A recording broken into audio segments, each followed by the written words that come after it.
أعوذ بالله من الشيطان الرجيم.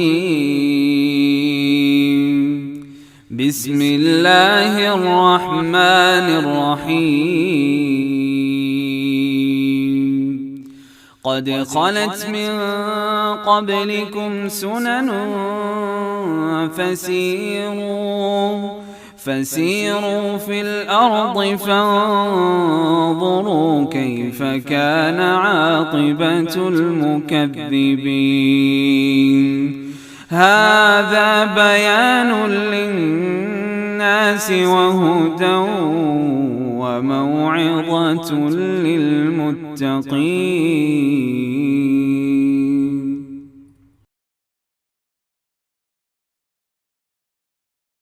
اعوذ باللہ. السلام علیکم ورحمۃ اللہ وبرکاتہ. نحمدہ ونصلی علی رسولہ الکریم. اما بعد فاعوذ باللہ من الشیطان الرجیم. 5واں پارہ والمحصنات.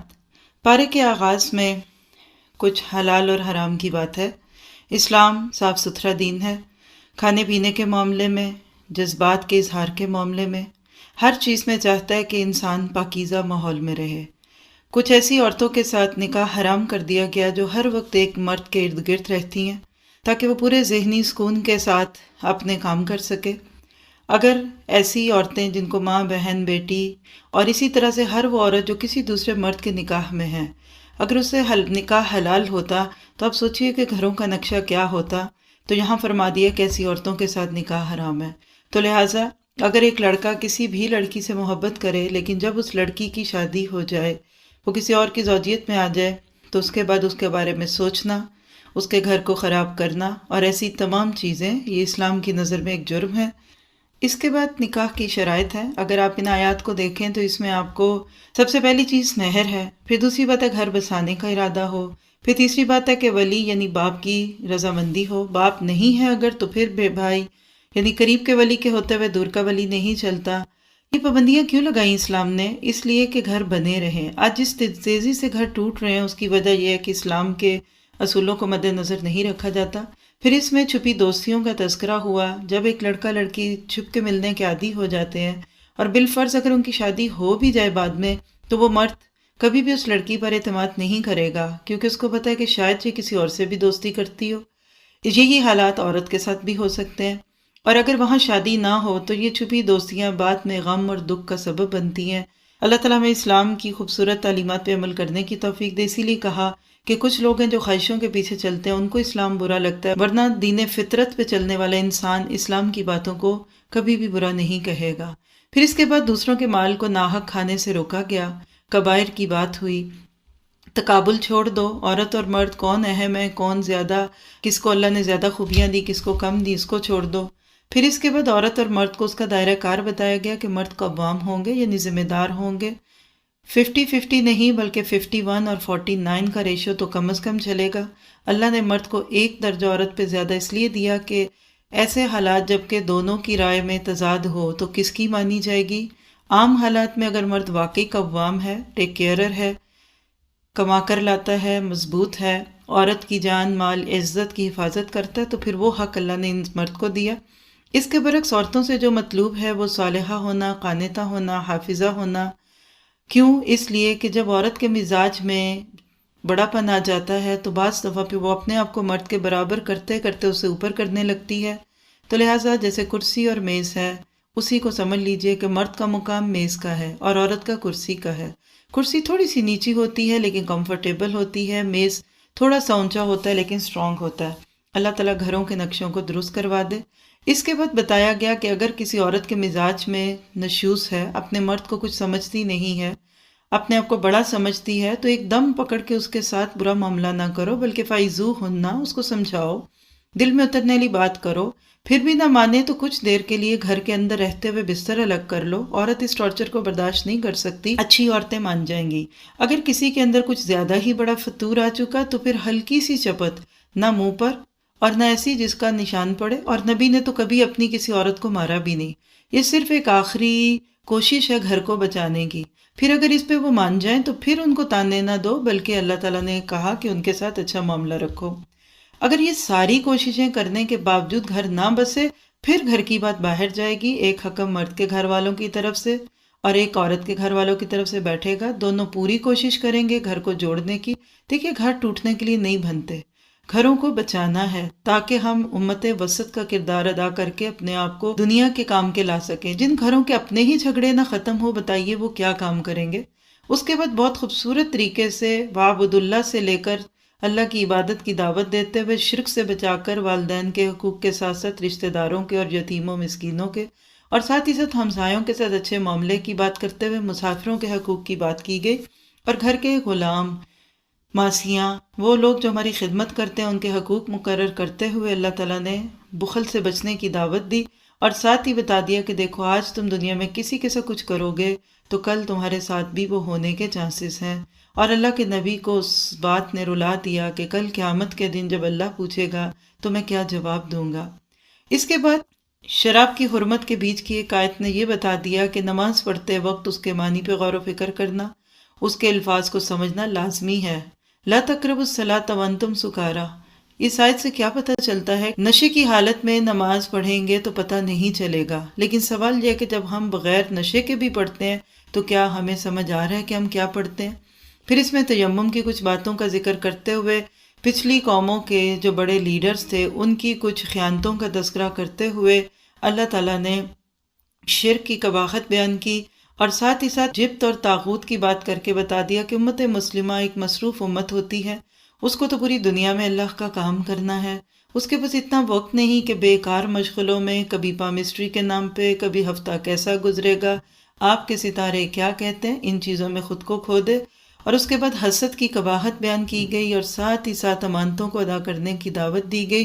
بیچ میں ذکر کر دیا گیا کہ اگر تم نے آج اللہ کے حکم نہ مانے، اس کے بعد ناشکریوں اور کفر کا انجام بتایا گیا کہ یہ خوبصورت کھالیں جن کی حفاظت زندگی بھر کرتے رہے، اللہ تعالیٰ ان کو جلائے گا۔ اس کے بعد بہت ہی اہم بات کہی گئی کہ اللہ اور اس کے رسول کی اطاعت کرتے ہوئے اولی الامر کی بھی اطاعت کیجیے۔ اولی الامر دو طرح کے ہوتے ہیں، ایک دینی معاملات میں مذہبی علماء، شیوخ اور ائمہ کرام اور مساجد کے امام اور مبلغین، ان کی بھی بات مانیے، لیکن اگر ان کی کوئی بات آپ کو ایسی لگے کہ جس کا کوئی حوالہ آپ یعنی کانٹراڈکشن ہو جائے، کوئی امام کچھ کہتے ہیں، کوئی کچھ کہتے ہیں، ایک مسجد کے مولوی سب کچھ بتاتے ہیں، دوسرے کچھ، تو پھر سمپل سا قانون ہے فَإِن تَنَازَعْتُمْ فِي شَيْءٍ فَرُدُّوهُ إِلَى اللَّهِ وَرَسُولِهِ، یہاں دیکھیے صرف اللہ اور اس کا رسول ہے۔ تو کیا پتہ چلا کہ دین اسلام دلیل کا دین ہے، ہر وہ عمل دین ہے جس کی دلیل اللہ اور اس کے رسول کی بات سے مل گئی۔ اسی طرح سے اولو الامر جو ہیں دنیاوی معاملات میں ہیں، جس میں سب سے پہلے حکمران ہوتے ہیں، سیاستدان ہیں، آپ نے خود ان کو چوز کیا، پہلے سے ہی اچھے لوگوں کو لائیے، لیکن اگر ایک اچھا اللہ سے ڈرنے والا حکمران آپ پر آ گیا پھر اس کی اطاعت کرنا فرض ہے۔ پھر اس میں ہر وہ جگہ جہاں آپ گئے اور وہاں کی مینجمنٹ، جہاز میں گئے تو جہاز کا عملہ آپ سے جو بات کہے اس کو مانیے، کسی آفس میں گئے تو وہاں کے قوانین مانیے، کسی ملک میں رہتے ہیں تو ان کے وہ قوانین جو اللہ اور اس کے رسول کے حکموں سے ٹکراتے نہیں ہیں ان کو مانیے۔ اور اسی طرح سے ایک ایمان والا بڑے خوبصورت طریقے سے دنیا کا سفر طے کرتے ہوئے آگے جاتا ہے۔ اللہ تعالیٰ نبی صلی اللہ علیہ وسلم کو ایک بات کی خبر دیتے ہیں، اور وہ کیا ہے کہ جن کے دلوں میں نفاق ہوتا ہے وہ عام حالات میں تو آپ کے ارد گرد رہتے ہیں، لیکن جب ان کو لگے کہ ان کی کوئی بات آپ رد کر دیں گے تو اس وقت پھر وہ آپ کی بجائے کفر کے پاس جا کر فتوے طلب کرتے ہیں۔ اور اللہ کے نبی کو ایک اتنی خوبصورت بات کہہ دی گئی کہ دیکھیے فَلَا وَرَبِّكَ لَا يُؤْمِنُونَ حَتَّى يُحَكِّمُوكَ فِي مَا شَجَرَ بَيْنَهُمْ، کہ آپ کے رب کی قسم، واحد مقام قرآن کا جہاں اللہ نے رب ہونے کی قسم کھائی، کیا کہ جب تک یہ اپنے جھگڑوں میں آپ کو حکم یعنی آپ کو ثالث فیصلے کرنے والا نہ مان جائیں، ان کا ایمان پختہ نہیں۔ آج ہم 1 بلین مسلم کو اس آیت پہ غور و فکر کرنے کی ضرورت ہے۔ کیا واقعی نبی صلی اللہ علیہ وسلم کو ہر معاملے میں حکم بناتے ہیں؟ خوشیاں، غم، جینا، مرنا کیا واقعی اللہ کے نبی کے ساتھ ہے؟ اس کے بعد اللہ سبحانہ تعالیٰ فرماتے ہیں کہ جو اللہ اور اس کے رسول کی اطاعت کرے گا تو وہ نبیوں، صدیقوں، شہداء اور صالحین کے ساتھ ہوگا۔ یہ وہی لوگ ہیں جس کو ہم سورۃ الفاتحہ میں انعمت علیہم سے جانتے ہیں۔ اس کے بعد کچھ پیش بندیاں ہیں کہ دیکھو جیسے دنیا میں باقی لوگ اپنے دفاع کے لیے تیاریاں کرتے ہیں، مسلمانوں تم کو بھی کرنی چاہیے، لیکن جن کے دلوں میں نفاق ہوتا ہے وہ ایسے موقعوں پہ حیل و حجت کرتے ہیں۔ اللہ تعالیٰ نے بتایا کہ ایک بندہ فی سبیل اللہ لڑتا ہے اور ایک فی سبیل الطاغوت لڑتا ہے۔ اللہ کی مدد فی سبیل اللہ گروہ کے ساتھ ہوتی ہے جو کسی موٹیو کے ساتھ نہیں، دنیاوی فائدے، شہرت، زمین کے ٹکڑوں کے لیے نہیں، صرف اللہ کے کلمے کو بلند کرنے کے لیے نکلتے ہیں۔ پھر اس میں پکار ہے ان لوگوں کی جن پہ ظلم ہوا، جو ایمان والوں کو پکارتے ہیں کہ آؤ ہمیں اس مشکل سے نکال دو، اور اس کے بعد دنیا سے جانے کی باتیں، کل متاع دنیا قلیل، دنیا کی متاع تھوڑی ہے، والآخرۃ خیر لمن اتقی، آخرت اس کی اچھی ہوگی جو تقوی کے ساتھ جیے گا، اور اینما تکونوا یدرککم الموت۔ اگر مجھے آپ کو یہ بات یاد رہے کہ میں اور آپ اس دنیا میں ایک ٹرانزٹ پیسنجر کی طرح، تو ہم کبھی بھی اللہ کی نافرمانی نہ کریں، ہو جائے تو رونے لگے، اور من یطع الرسول فقد اطاع اللہ، جس نے رسول کی بات دل کی خوشی سے مانی گویا کہ اس نے اللہ کی بات مان لی۔ اس کے بعد کچھ منافقانہ باتوں کا تذکرہ کرتے ہوئے خوبصورت پیسج کہ افلا یتدبرون القرآن، حقیقت ہے کہ یہ قرآن تدبر کے لیے آیا ہے۔ اصل چیز تدبر ہے۔ دیکھیے الفاظ کو اچھی طرح سے پڑھنا، گرامر کو سمجھنا، تجوید کو بہتر کرنا، ان سب سے جو پھل لینا ہے وہ تدبر کا ہے کہ ہم قرآن میں مزید غور و فکر کریں، ہم بچوں کو حافظ بنائیں تاکہ وہ اس پہ تدبر کریں، ان کو قرآن کھولنا نہ پڑے، ان کے سینوں میں کتاب لکھی اور اس پہ بیٹھ کے تدبر کرتے رہیں۔ اللہ تعالیٰ مجھے آپ کو اس کی آج توفیق عطا فرمائے۔ اور اس کے بعد بتایا کہ اچھے کام کی سفارش کر دینا، اس بات کا فائدہ کیا ہوگا کہ آپ کو بھی وہی اجر ملے گا جو آپ کے کہنے پہ کسی نے کام کیا۔ اللہ تعالیٰ مجھے آپ کو اچھی چیزوں کو پروموٹ کرنے والا بنا دے۔ پھر اس کے بعد سلام کے کچھ آداب ہے کہ جب تمہیں کوئی السلام علیکم کہے تم اس کو اور اچھے طریقے سے کہو، اور کم از کم اتنا ہی لوٹا دو۔ آج اسلام کی جگہ بعض لوگوں نے ہائے بائے کے کچھ الفاظ رکھے، بعض چہرے کے ایکسپریشنز کے ساتھ اس کو اچھا نہیں رکھتے، تو سلام کا جواب دینا فرض ہو جاتا ہے اور اس کو خوشی کے ساتھ دینا چاہیے۔ اس کے بعد کچھ منافقانہ چیزوں کا تذکرہ کرتے ہوئے قتل خطا اور قتل عمد کی بات ہوئی، کیونکہ اسلام میں کسی کی جان لینا یا اپنی جان لینا یہ کبیرہ گناہ ہے۔ اسلام امن سکھاتا ہے، اور امن کب ہوگا؟ جب جان مال عزت محفوظ ہوگی۔ اس کے بعد ایک میسج دیا گیا ایک خاص واقعے کے ساتھ کہ جلدی نہ کرو لوگوں کو جج کرنے میں۔ کوئی جب کہتا ہے کہ میں مسلمان ہوں تو تم پھر اس کو کفر اور نفاق کے فتوے نہ دو، بلکہ اس کے ظاہر پر قیاس کرو۔ پھر اس کے بعد اللہ کے راستے میں نکلنے والے یا وقت پہ بیٹھے رہنے والوں کا تقابل پیش کیا گیا۔ جب اسلام کو ہماری ضرورت ہو اور ہم دنیا کے تقاضوں کے لیے بیٹھے رہیں تو یہ نفاق کو پروموٹ کرنے والی بات ہے۔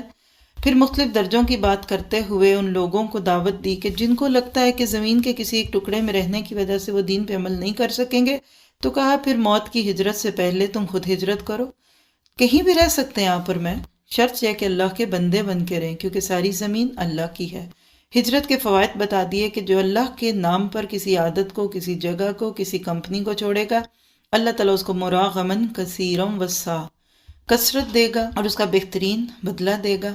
پھر اس کے بعد قصر نماز کی کچھ باتیں کرتے ہوئے صلاۃ الخوف کی باتیں کی گئیں، جو میرے آپ کے لیے غور کی بات ہے کہ خوف کی حالت میں نماز جماعت سے پڑھنی ہے تو امن کی حالت میں پھر کیوں نہیں پڑھنی۔ پھر اس کے بعد اللہ تعالیٰ نے ایک خاص واقعے کی روشنی میں نبی صلی اللہ علیہ وسلم کو اور ہمیں بتا دیا کہ صرف برادری اور خاندان کا نام لے کر کسی کا ساتھ دینا جبکہ وہ غلط ہو، جھوٹ کو سچ ثابت کرنا، یہ اللہ کی نظروں میں بہت بڑا گناہ ہے۔ اور اس کے بعد شیطان کی کچھ چالیں کہ جس میں وہ لوگوں کو بہکانے کی، آرزوؤں میں مبتلا کرنے کی اور اللہ کی تخلیق میں تبدیلیاں کرنے کی دعوت دیتا ہے۔ شیطان چاہتا ہے کہ عورت مرد بن کے رہے۔ اللہ نے جو فطرت کا نظام شادی کے ذریعے قائم کیا اس کو بغیر شادی کے رکھے۔ شادی کے بعد بچے ہونے چاہیے لیکن بچے پیدا نہیں کیے جائیں گے۔ اسی طرح ظاہری حالت اور حیت میں تبدیلیاں کرتا ہے، کبھی عورتوں سے بھووں کے بال کٹواتا ہے، کبھی مردوں سے داڑھیوں کو کٹوائے گا۔ اس کا دل یہ چاہتا ہے کہ جو اللہ کو راضی کرنے والی چیزیں اس سے ہٹ کر انسان اپنے من مانے طریقوں پر جیے۔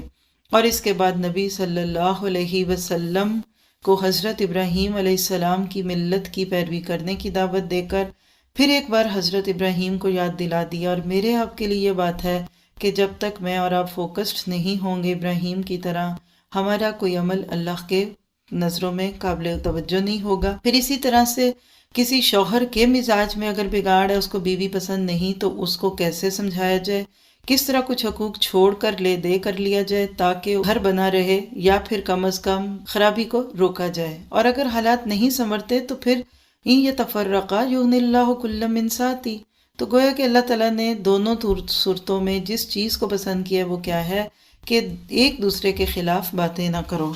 اس کے بعد عدل کے ساتھ گواہیاں دینے کا ذکر کیا گیا، اور پھر ایمان اور کفر کی آنکھ مچولی جس کو نفاق کرتے ہیں۔ اس کا نقطۂ آغاز ہوتا ہے اللہ کی ناپسندیدہ محفلوں میں بیٹھنے سے، کسی جگہ دین کے نام پر ہو یا دنیا کے نام پر، رسموں کے نام پر، شادی بیاہ کے نام پر۔ اگر اللہ کے احکامات کو توڑا جائے اور ہم کبھی مجبوریوں کے نام پہ، کبھی مصلحتوں کے نام پہ، کبھی دل رکھنا پڑتا ہے کہ نام پر بیٹھیں گے، تو یہاں سے نفاق آ جائے گا۔